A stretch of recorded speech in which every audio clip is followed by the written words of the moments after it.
क्या ये किसान नहीं है, गरीब नहीं है? और सरकार क्या कर रही है?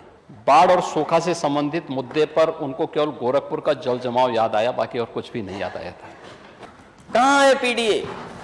लगभग 2.5 वर्ष ये लोग सरकार में रहे, योजना लागू ही भारत सरकार लिखती थी, इन्होंने नहीं दिया।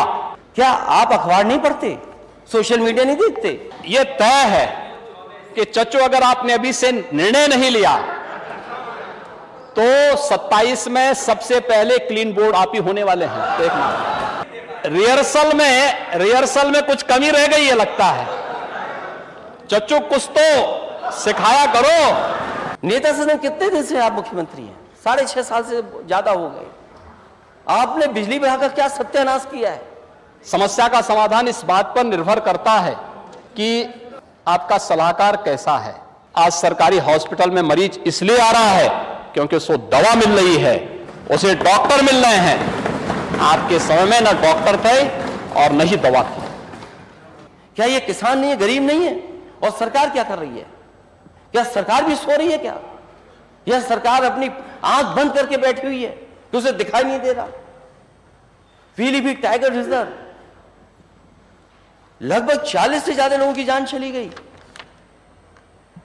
40 से ज्यादा लोग खेतों में घुस नहीं पा रहे, जा नहीं पा रहे, खेतीबाड़ी नहीं कर पा रहे। क्या सरकार कर रही है? और 1 घंटे के भाषण में बाढ़ और सूखा से संबंधित मुद्दे पर उनको केवल गोरखपुर का जल जमाव याद आया, बाकी और कुछ भी नहीं याद आया था। और ये चीजें दिखाती हैं, मुझे नेता विरोधी दल के वक्तव्य को देख करके यही लगा कि 2014, 2017, 2019 और 2022 का जो जनादेश है वो जनता ने वैसे ही नहीं दिया। और दुष्यंत कुमार ने इस पर एक बहुत अच्छी बात कही थी। पूर्वी उत्तर प्रदेश में 40 वर्ष में 50,000 बच्चों की मौत हुई थी। 4 बार समाजवादी पार्टी को भी प्रदेश में मुख्यमंत्री के रूप में कार्य करने का अवसर प्राप्त हुआ था। क्या है ये झगड़ा? हमें नहीं पता, हम तो विपक्ष में लोग हैं। इसलिए मैं कह रहा हूं, मंत्री जी का दोष नहीं है, नेता सदन आप जिम्मेदार हैं, क्योंकि आप मुख्यमंत्री हैं और आपके बगल में वित्त मंत्री बैठते हैं। अगर पैसा नहीं होगा तो कैसे ट्रांसफॉर्मर्स ठीक होंगे, कैसे बिजली की व्यवस्था ठीक होगी, कैसे ट्रांसमिशन ठीक होंगे? ये माननीय सदस्य बोले या ना बोले, लगता है आपने उन्हें भी डरा के रखा हुआ है। हालांकि एक अंग्रेजी में कहावत है, क्योंकि अंग्रेजी अखबार में आपने इंटरव्यू दिया है, चैरिटी बिगिंस एट होम। उसको किस रूप में आप कह रहे हैं वो भी एक इंटरप्रिटेशन है। नेता सदन प्रदेश को तो बाद में ठीक करें, कोई गली ऐसी बता दो गोरखपुर की जिसमें पानी ना भरा हो आज। वो जनता ने वैसे ही नहीं दिया। और दुष्यंत कुमार ने इस पर एक बहुत अच्छी बात कही थी। महोदय, दुष्यंत कुमार ने एक बात कही थी कि तुम्हारे पांव के नीचे कोई जमीन नहीं, कमाल यह है फिर भी तुम्हें यकीन नहीं।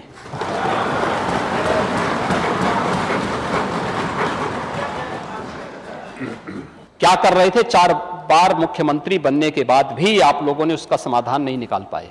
आपको तो 5 साल का पूरा कार्यकाल मिला था। और मुझे बताते हुए गर्व है, हमारी सरकार ने अपने पहले कार्यकाल में ही इंसेफ्लाइटिस का समूल नाश कर दिया। अपनी विफलता को छुपाने के लिए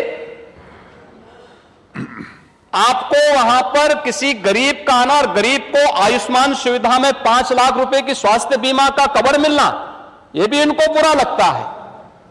क्या ये आयुष्मान भारत की सुविधा जो प्रदेश के अंदर 10 करोड़ गरीबों को प्राप्त हो रही है, क्या इसमें उत्तर प्रदेश का नागरिक नहीं है क्या? ये 10 करोड़ लोग उत्तर प्रदेश के ही लोग हैं। आपके लिए वह जाति हो सकती है, आपके लिए वो वोट बैंक का मुद्दा हो सकता है, हमारे लिए उत्तर प्रदेश का नागरिक एक परिवार है, परिवार। और कहा क्या गया था कि किसान की हम आय दोगुनी कर देंगे। किसान की आय दोगुनी, किस फसल की आय दोगुनी हो गई?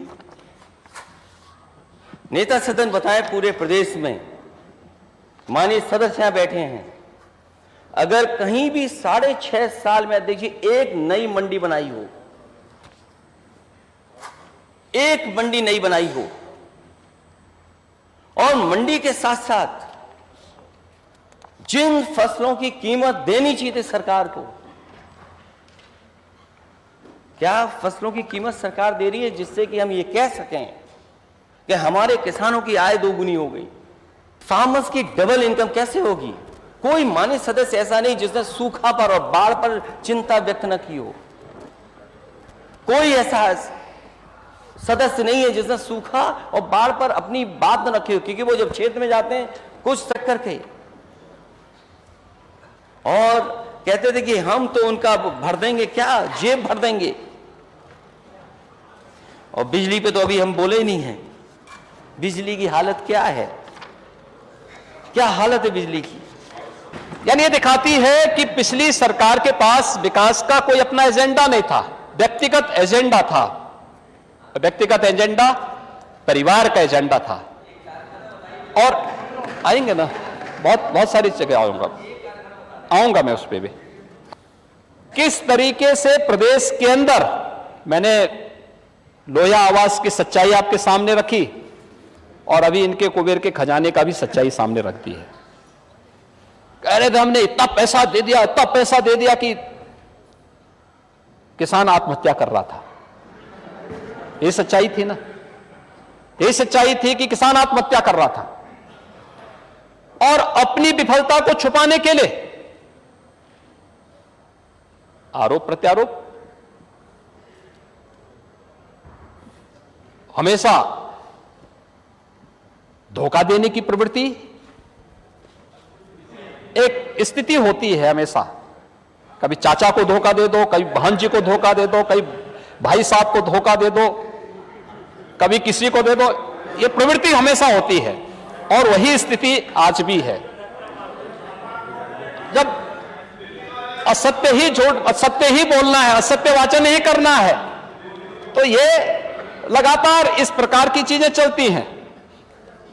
आश्वस्त करता हूं कि डबल इंजन की सरकार कर्ज माफी से लेकर से किसान सम्मान निधि देने की कार्रवाई इसी डबल इंजन सरकार ने की है और आगे की कार्रवाई को भी आगे भी यही सरकार इस कार्यक्रम को लेकर के आगे बढ़ेगी।